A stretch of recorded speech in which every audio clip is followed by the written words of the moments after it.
లేకుంటే ఒక అబద్ధాన్ని, ఒక సత్యదూరమైన అంశాన్ని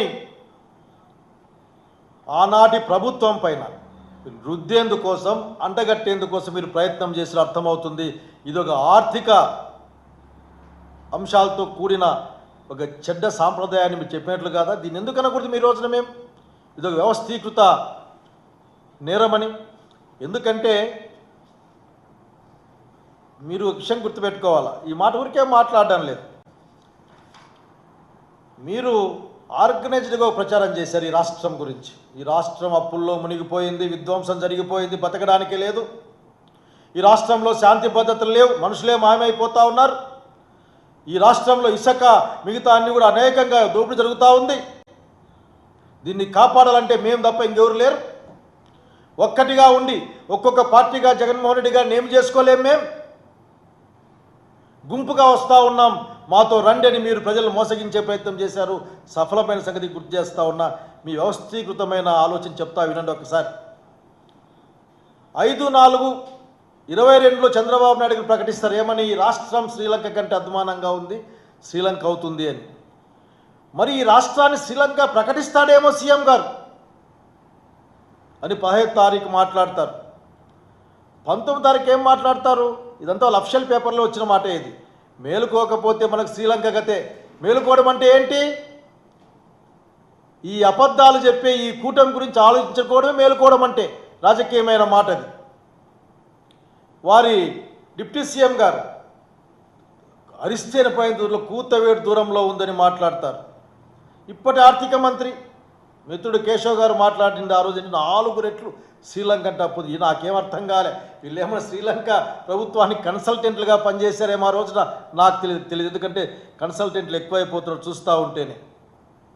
అట్లాగే ఇప్పుడు డిప్యూటీ సీఎం ఇది అప్పుల ఆంధ్ర అని చెప్పాలి. దీన్ని మారు మోగిపోతూ ఉంది.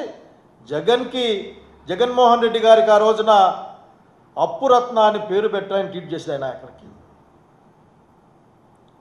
ఇంకా ముందే చెప్పాను, పురంధేశ్వర్ గారు ఏం మాట్లాడా, డైరెక్ట్గా వెళ్ళి మాట్లాడమే అక్కడ. అట్లాగే ఆయన ఆర్థిక నిపుణుడని ఒక ఆయన రావడం, ఆయన మాట్లాడడం, రకరకాల వేదికల్లో పనిచేసిన నేను 14 లక్షల కోట్ల అప్పు ఉందని ఓ మాట మాట్లాడడం ఇంకా లాభమే లేదు అని. అయా చంద్రబాబు నాయుడు గారు, మిమ్మల్ని అడుగుతూ ఉన్నాం, ఈ విధంగా ఒక ప్రణాళికాబద్ధంగా ఒక అబద్ధాన్ని పదే చెప్పి ఆనాటి జనరంజకమైన ప్రభుత్వాన్ని అబాసు పాలు చేసి, అప్రతిష్ట పాలు చేసి, వాళ్ళ మనసుల్లో ఒక అనుమాన బీజాన్ని లేవనెత్తి ఒక ప్రణాళికబద్ధంగా మీరు రాజకీయాల కోసం ఆ కార్యక్రమం చేశారా లేదా అడుగుతూ ఉన్నాం. దీని వ్యవస్థీకృతమైన అంటే తప్పేమైనా ఉందా అని అడుగుతూ ఉన్నాం. అయ్యా మీరు ఒక మాట మాట్లాడుకుంటా ఉన్నాం మీతో. ఆ రోజున ఈ లెక్క ప్రకారం చూసినప్పుడే దాదాపు 6,46,531 లక్షల రూపాయలు అప్పు ఉంది ఇక్కడ. 1,000 రూపాయలు అప్పు ఉంది ఇక్కడ కోట్లల్లో. జగన్మోహన్ రెడ్డి గారు అప్పులు తెచ్చి మీరు చెప్పిన మాట ప్రకారమే ఒక లెక్క ఉంది మా దగ్గర, తిక్కేం లేదు, లెక్కే ఉంది మా దగ్గర. ఈ రోజున డైరెక్ట్గా జనం దగ్గరికి పంపించినవి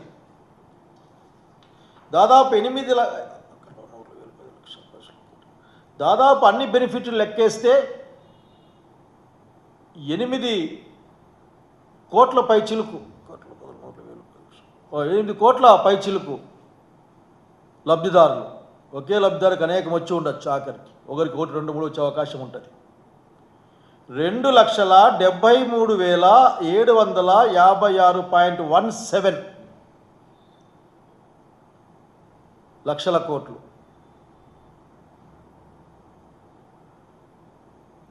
ఈ అంటే 2,73,756.17 లక్షల రూపాయలని చాలా కష్టంగా ఉంది. కోట్లు లక్షలు మాట్లాడుకోవాల్సి వస్తే ఆఖరి నిజంగా అప్పులు ఎట్లా చేసి నాకు అర్థం కావడంలే. ఒక లెక్క ఉంది ఇక్కడ. మీరు 1,40,000 కోట్ల రూపాయలు అప్పు తెచ్చారు. అందులో ఈ ఒక 9 నెలల లోపలే 1,00,000 కోట్లు డైరెక్ట్గా తెచ్చేసారు అప్పులు. మొన్న బడ్జెట్లో మాట్లాడిస్తే ఏం చెప్పారంటే మీరు అసలుకి సున్నా అప్పులు మన దగ్గర తెచ్చుకునే శక్తి మాకు, అప్పులు ఇచ్చేవాళ్ళు లేరని చెప్పి కూడా బడ్జెట్లో ఖాళీని నింపుకోవడానికి కూడా ఫిజికల్ డెఫిసిట్ని నింపుకోవడానికి కూడా మేము అప్పులు తెచ్చుకుంటామని చెప్పిన సంగతి గుర్తు తెచ్చుకుంటూ మాట్లాడుతూ ఉన్నా. మీరు 1,00,000 కోట్ల పైగా అప్పు తెచ్చారు. ఎవరికి ఇచ్చారు? ఏ లబ్ధిదారునికి పంపించారు? ప్రజల లేక పెద్దవాళ్ళ? సమాధానం చెప్పాలి. ఈ రోజున మీరు సమాధానం చెప్పకుండా తప్పించుకుందాం అనుకుంటే లాభం లేదు. తప్పించుకునే అలవాటు మీకు ఫస్ట్ నుంచి ఉంది. మీరు చెప్పదలుచుకుంటే మాత్రమే చెప్తారు, మిగతా మిమ్మల్ని ఆలోచించుకోమంటారు, లేకపోతే వదిలేస్తారు. తక్కువ జ్ఞాపకశక్తి ఉంటుంది ప్రజలకు అని చెప్పి. ఇక్కడ ఇది గవర్నమెంట్ ఆన్సరే. ఇది అసెంబ్లీలో ఇవన్నీ ఖాళీ కనిపిస్తూ ఉన్నాయి మనకి. అన్ని ఖాళీలంటే అప్పుడు అప్పు చేయలేదు అర్థమా? కేవలం 12 జూన్ 2024 నుంచి అప్పులు చేయని చెప్పాలనుకుంటున్నారా? ఈ ఖాళీలన్నింటిలో కూడా అప్పులు ఉంటాయి. ఇది డిస్కామ్లు వాళ్ళు చేసిన అప్పులు అవన్నీ కూడా డిస్కామ్స్, ట్రాన్స్కో, జెన్కో వాళ్ళు చేసిన పబ్లిక్ అండర్టేకింగ్ అప్పులు అవి. దాదాపు 58,000 కోట్లకు మీరు లెక్క చెప్పకుండా ఉన్నారే, దాంట్లో వేయలేదే మీరు. అంటే అప్పులు ఎన్ని ఉన్నాయో చెప్పడంలో కూడా, ఎందుకంటే దాంట్లో మీరు 5 సంవత్సరాల పరిపాలన దాంట్లో ఉంది. 5 సంవత్సరాల పరిపాలనప్పుడు 5 సంవత్సరాల పరిపాలన లెక్కలు దీంట్లోకి రావాలా. అట్లాగే ప్రభుత్వాలు మే జూన్లో మారుతాయి, మరి మే వరకు ఉన్న అప్పుడు కూడా దీంట్లో లెక్కలేకి రావాలా. మీరు మాత్రం అవన్నీ కూడా ఖాళీగా వదిలిపెట్టి ఒక లెక్క చెప్తే లెక్క ఎవరిదనుకోవాలి మేము? కాబట్టి ప్రజలకు అర్థమయ్యే విధంగా చెప్పండి. మీరు చేసిన ఆర్థిక అరాచకమేందో,